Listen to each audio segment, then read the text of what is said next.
que ha nombrado a algunos clérigos como sucesores en caso de que él sea asesinado, pero a mí me parece, y lo subamos a la conversación, Guillermo está con nosotros. ¿Cómo estás, Guillermo? Buenas noches. Que aquí va a haber una respuesta iraní. ¿En qué dimensión va a ser esa respuesta? ¿Cómo se va a dar? ¿Qué capacidad tiene el ejército israelí para responder a esto? Eso es lo que está en duda hasta ahora, ¿o no? ¿Cómo estás? Buenas noches. Hola, Guillermo. ¿Qué tal? ¿Cómo están? Un agrado saludarles. Efectivamente, el bombardeo que ha hecho Estados Unidos sobre Irán coloca un punto de inflexión relevante en lo que se refiere a la seguridad internacional y al futuro que puede tener la guerra entre Irán y Israel. En esa perspectiva, yo creo que tenemos tres cosas fundamentales que saber. La primera de ellas es que Estados Unidos no podría haber atacado a Irán sin haber informado previamente a Putin y a Xi Jinping. Lo segundo es que se trata de un ataque que es intenso en términos de poder lograr penetrar la seguridad y la estructura de los búnkeres donde están los procesos de uranio en las tres plantas, al menos que sabemos que estaría atacando a Estados Unidos. Lo tercero pasa a ser relevante también en términos de lo que es la posible reacción de un Irán que ha estado intensificando sus ataques a Israel, pero también Netanyahu o Israel ha ido cooperando en lo que es la lógica que hace Estados Unidos. Y un último punto relevante es que Donald Trump, al definir un ataque sobre Irán, mucho antes de lo que había predicho en la práctica en 2 semanas más, finalmente lo termina haciendo en menos de 24 horas. Eso quiere decir que toma una distancia respecto a Netanyahu.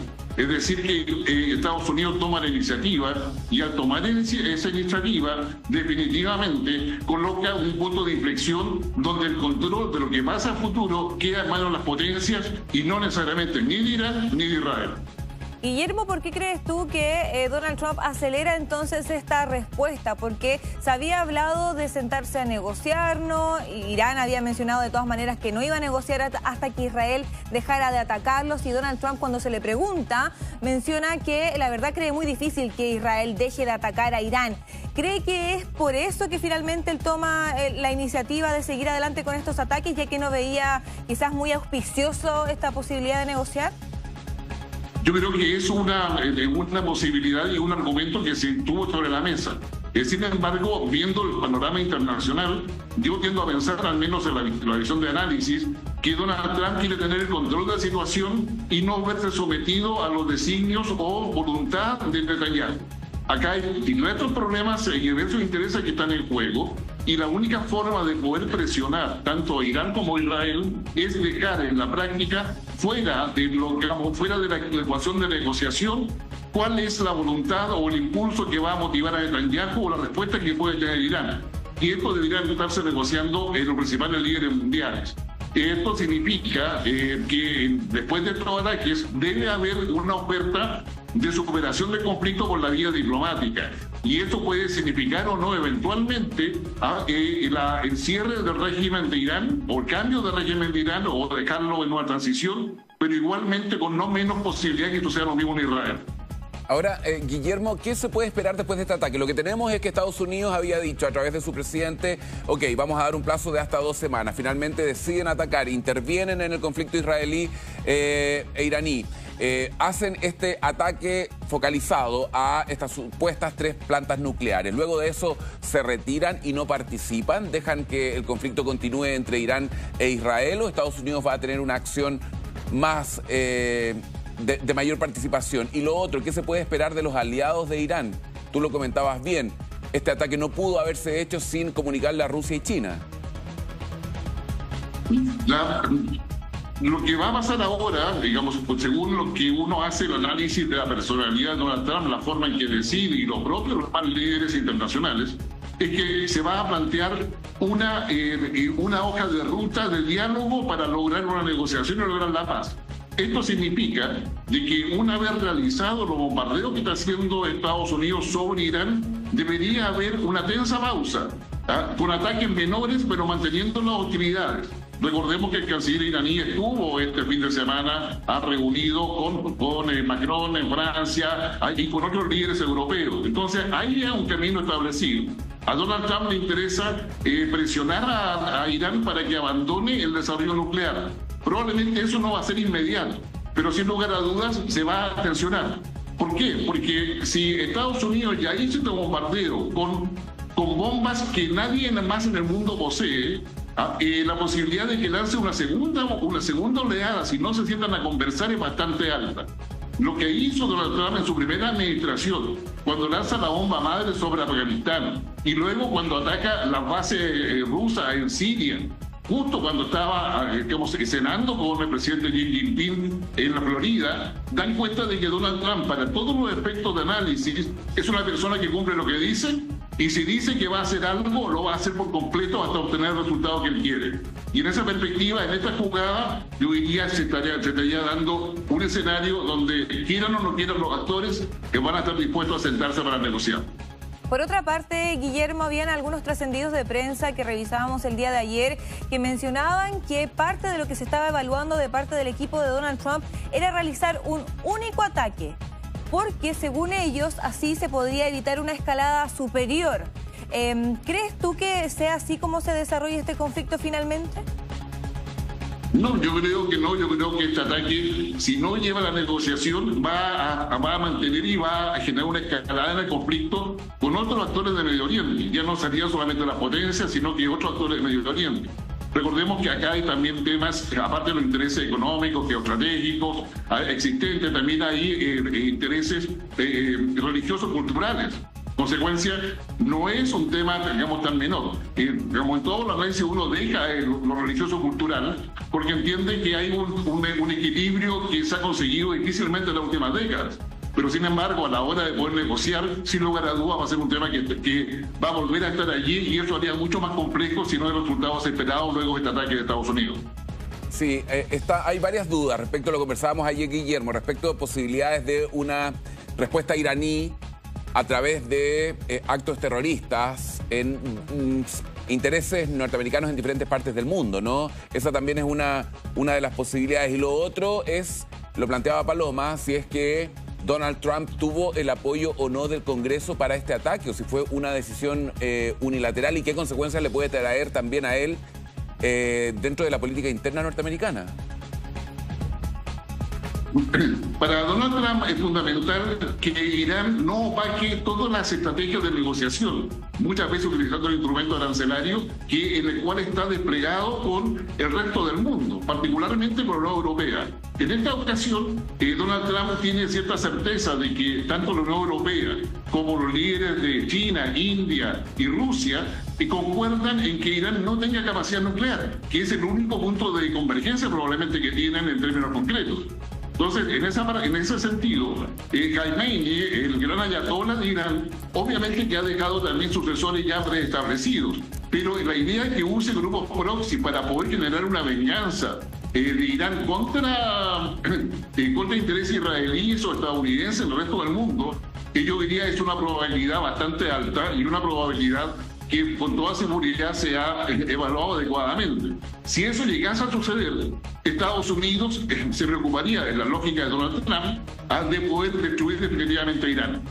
Y eso no va a requerir solamente la potencia de acuerdo, sino que sus principales socios en Medio Oriente, que son justamente los adversarios del gobierno chiita de Irán. Estamos hablando de Emiratos, estamos hablando de Arabia Saudita particularmente. Sí, por otra parte también quería mencionar que hay alrededor de 19 bases estadounidenses en Medio Oriente que albergan unos 40.000 soldados estadounidenses y los iraníes han dicho que estas tropas no están seguras si Estados Unidos se une a este conflicto. ¿Podríamos esperar quizás que la primera reacción de Irán sea dirigida hacia estas bases, por ejemplo? Que están en la línea de fuego, además. Sí, es muy posible que eso sea de esa manera. Las bases, entendemos, de Estados Unidos, por información surgida desde el interior del gobierno estadounidense, han sido reforzadas, se han desplegado mayores destructores, aparte de los 2 portaaviones que ya estaban desplegados en la zona, y en consecuencia se tiene, yo diría, una capacidad de parte de Estados Unidos lo suficiente para poder establecer de que es capaz de dar golpes concretos sobre Irán sin enterar a la invasión. Es decir, anular completamente las capacidades militares y de infraestructura crítica de parte de Irán para poder doblegarlo y obligarlo efectivamente a una rendición o a una negociación donde cambie completamente las condiciones en las cuales se ejerce el gobierno de Irán actualmente. Entonces acá yo diría, la decisión de Donald Trump conlleva muchas otras decisiones detrás si efectivamente Irán no se sienta a la mesa a negociar.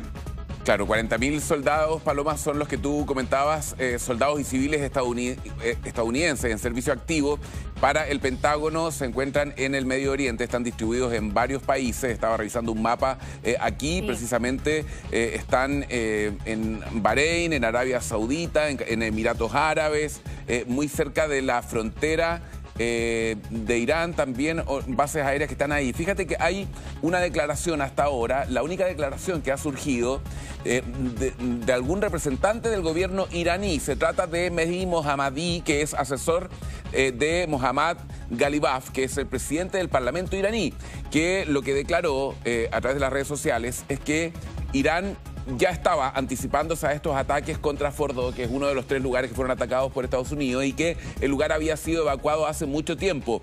Dice que además que los daños no son irreversibles. Y hay otra declaración que a mí me parece que es la más importante. Dice que no se puede bombardear el conocimiento, dando cuenta que tal vez ellos tendrían capacidad actual, Paloma, para generar nuevos armamentos nucleares, ¿no? Sí, claro, bueno, y además también no sé si es prudente ya quizás mencionar que este es un conflicto, Guillermo, que está involucrando a más países que ya ni siquiera están dentro de los límites de Medio Oriente. ¿Cuándo es prudente ya hablar de un conflicto mundial? No, yo creo que hay un conflicto mundial híbrido hace ya varios años. Probablemente uno lo podría situar desde que Rusia invadió Ucrania, pero es un conflicto mundial que se mantiene en un esquema híbrido y convencional. Lo que está pasando ahora en Irán tiene la particularidad de que podría hacerlo escalar a lo que todos tenemos como percepción de lo que podría ser una guerra mundial. El hecho de que se estén usando estas bombas en Irán ya da cuenta de que los niveles de uso de armamento letal o armamento con alta tecnología, como es este caso, es el paso previo a una bomba nuclear. Esa va a ser el análisis de los mercados, probablemente va a ser el análisis de estas personas. Sin embargo, hay una voluntad de parte de las potencias de no avanzar a esa guerra nuclear. Y eso creo que va a frenar mucho cualquier tipo de decisión de poder seguir dando un siguiente paso. Y ese siguiente paso implicaría completamente de que habría sobrevivientes y no ganadores. Digamos, eso yo creo que es el concepto más importante. Si hay una guerra nuclear, hay sobrevivientes, no ganadores. Entonces, creo que ese es el elemento que hoy día va a estar pesando mucho en lo que se vaya a hacer. Si Trump ha hecho esto sin previo aviso, es porque quiere tener el control y quiere terminar con esto porque le va a sus propios intereses, a su estrategia que está desarrollando a nivel mundial, y en esa perspectiva yo diría ha decidido actuar y asumir justamente la conducción de algo que se podía salir, digamos, de la ruta que se había planteado para poder terminar con el foco de violencia que había en Israel con Irán. Sí, sin duda, nadie gana en una guerra, tal como lo planteas tú, Guillermo. Ahora, Donald Trump, cuando hizo su campaña para llegar a ser el presidente de Estados Unidos por segunda vez, plantea que Estados Unidos no iba a participar en ninguna guerra, ¿no? En ninguna guerra en el extranjero, al menos durante su mandato. Eso fue lo que él prometió con este eslogan de Estados Unidos primero. Pero, sin embargo, ahora hay un cambio. Él decide involucrarse en el conflicto del Medio Oriente. ¿Qué consecuencias tú que pueda traer para Estados Unidos esta intervención? O a nivel global, ¿qué consecuencias podrían haber de que Estados Unidos finalmente haya decidido participar en este conflicto en el Medio Oriente? A ver, pues lo voy a decir en un término muy simple. Lo primero es saber si las bombas que lanzó Estados Unidos funcionan o no. Y obviamente, como lo que se señalaba anteriormente, Irán pretende hacernos creer de que no funcionaron. Exacto. Sin embargo, mientras no tengamos la verificación de eso, de que si efectivamente las bombas antibúnker lograron el efecto deseado de poder destruir o inutilizar los procesos de enriquecimiento de uranio que se están llevando a cabo, creo que va a ser lo primero. Eso todavía nos falta tiempo para tener esa certeza. Lo segundo es que si esto sigue escalando, y la primera hipótesis es que Irán finalmente se somete en virtud de estos bombardeos, sin lugar a dudas vamos a tener la hipótesis más entusiasta, optimista, en términos de que va a haber una mesa de negociación para la paz. con condiciones tanto para Irán como también para Israel. No, pero si se da la segunda hipótesis donde Irán quiere responder y inmolarse en virtud de sus creencias y en virtud de lo que ha planteado de décadas a la fecha, sin lugar a dudas ahí está el mayor riesgo. Y eso implica un Irán que va a intervenir en el estrecho de Hormuz, un Irán que va a intervenir en la cadena de suministros globales, para decirlo en términos concretos, que va a generar la desconfianza entre las potencias, porque finalmente Rusia, China van a tener que tomar una decisión respecto a qué cosas hacen con Irán. O sea, Irán no tiene capacidad para avanzar solo en esta segunda hipótesis. Necesariamente necesita a los demás. Pero esto también ha demostrado, y es la razón por la cual China y Rusia están de acuerdo en que Irán no tenga bombas nucleares, es que no se puede confiar en la lógica de los gran ayatolas, que serían los enviados de Dios básicamente, en términos políticos, y que no usen eso para otros fines distintos a lo que se ha señalado. Sí, Guillermo, volviendo a lo anterior que te había mencionado, si es que se llega a involucrar Rusia y China, ahí recién se pudiese hablar de quizás una tercera guerra mundial, o ya en el escenario que estamos se puede hablar de eso. Yo creo que una tercera guerra mundial va a suceder cuando alguien lance una bomba nuclear, independiente de cuántos kilotores tenga o su capacidad de destrucción, y obligue a algún adversario, cualquiera que esté. Hoy tuvimos algún problema con la comunicación. A responder de la misma manera, y a los sistemas internacionales deben hacer de forma similar. Entonces yo creo que ahí hay un tema que va a ser fundamental, es decir, hay voluntad para poder avanzar en la Tercera Guerra Mundial, y ahí volvemos a lo que señalábamos anteriormente. La Tercera Guerra Mundial sería una suerte de nuclearización en cadena donde habría sobrevivientes pero no ganadores. Y ahí sí que estamos en una situación que sería mucho más compleja. Bien, Guillermo Holzman, analista internacional, ha estado con nosotros comentando las primeras informaciones que han surgido luego de este ataque estadounidense sobre bases nucleares en Irán. Guillermo, muchísimas gracias por este contacto con nosotros. Que esté muy bien. Buenas noches. Chao, Guillermo. Gracias. No, gracias a ustedes. Que estén bien.